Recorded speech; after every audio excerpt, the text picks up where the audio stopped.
ശബരിമലയിൽ ഇന്ന് തീർത്ഥാടകരുടെ എണ്ണത്തിൽ നേരിയ കുറവ് അനുഭവപ്പെട്ടു. 80,000-ത്തോളം പേരാണ് ഇന്ന് ഇതുവരെ ദർശനം നടത്തിയിരിക്കുന്നത്. ശബരിമല സന്നിധാനത്ത് നിന്ന് രാഹുൽ സുരേഷ് നമുക്കൊപ്പം ചേരുന്നു. രാഹുൽ, പ്രൈം ടൈമിലേക്ക് സ്വാഗതം. രാഹുൽ, ഇന്ന് തീർത്ഥാടകർ കുറയാൻ മറ്റെന്തെങ്കിലും കാരണമുണ്ടായിരുന്നോ?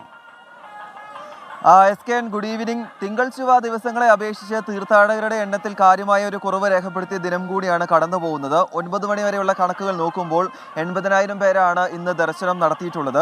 70,000 പേരായിരുന്നു വെർച്വൽ ക്യൂ വഴി ബുക്ക് ചെയ്തിട്ടുണ്ടായിരുന്നത്. ബാക്കി 10,000 ആളുകൾ സ്പോട്ട് ബുക്കിങ്ങിലൂടെ ഉൾപ്പെടെയാണ് വന്നിട്ടുള്ളത്.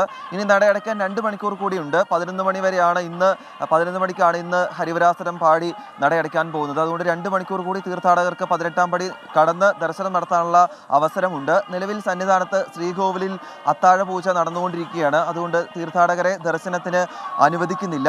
ഇനി സന്നിധാനത്തെ തിരക്കിന്റെ കാര്യം നോക്കുകയാണെങ്കിൽ ഇവിടുത്തെ ക്യൂ കോംപ്ലക്സ് ഒക്കെ സാധാരണ ഈ ദിവസങ്ങളിൽ നിറഞ്ഞു കവിഞ്ഞ് ആളുകൾ നിൽക്കേണ്ടതാണ്. പക്ഷേ ഇന്ന് ആ കാഴ്ച ഇല്ല എന്നതാണ് എടുത്തു പറയേണ്ട കാരണം. അതിന് ഇന്നലെ പ്രവൃത്തി ദിനമായിരുന്നു. ഇന്നൊരു ദിവസം മാത്രമാണ് അവധിയായി ഉള്ളത്.